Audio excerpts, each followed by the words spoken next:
Not all Republicans are in favor of this debt solution. Representative Bob Good from Virginia sent out this statement on Twitter after he heard about the deals of what he considers a compromise.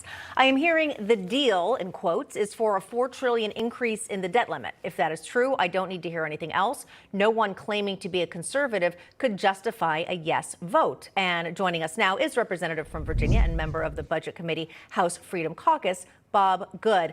Congressman, we just read your tweet there, and we had your colleague, Congressman Flagshman, on saying that he does think Republicans should vote for that, even though he would have liked to see more. Why do you think no Republicans should vote for it? Well, bottom line, it's a bad deal for the country. It does nothing to address our fiscal insolvency. It hastens the probability that we'll one day have an actual default where we can no longer service our debt, make our payments, borrow any more to fund our spending habits. It will increase the national debt by some $3 to $4 trillion between now and January 25. It basically adopts the Democrat position from January. The Democrats wanted a clean debt ceiling, as they call it, with no conditions, and that's basically what this does.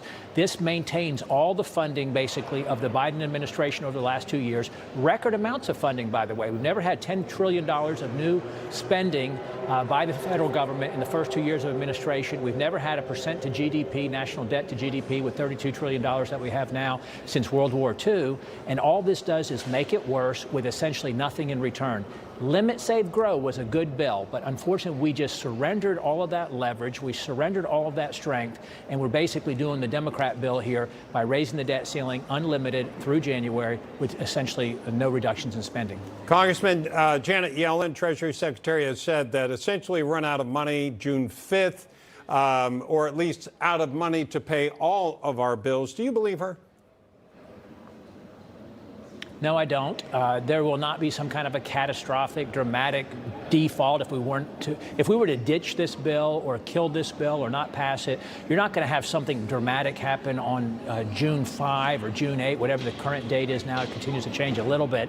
All it would mean is that we could no longer spend the money that we have to borrow to fund this government spending. In other words, we're bringing about $400 billion a month in revenue, but we're spending about $500 billion a month. This would force us to prioritize payments until such time as the debt ceiling was responsibly raised. So Republicans shouldn't fear that. What we ought to do is force the Democrats to pass the Limit, Save, Grow, or at least some of the provisions that were in that bill. We basically discarded all of those and have given the Democrats essentially a blank check to continue the current level of spending. It's flat spending, level spending, basically, for the next 2 years. Will be terrible for the country and will hasten the probability, increase the probability of a future default, because this is unsustainable.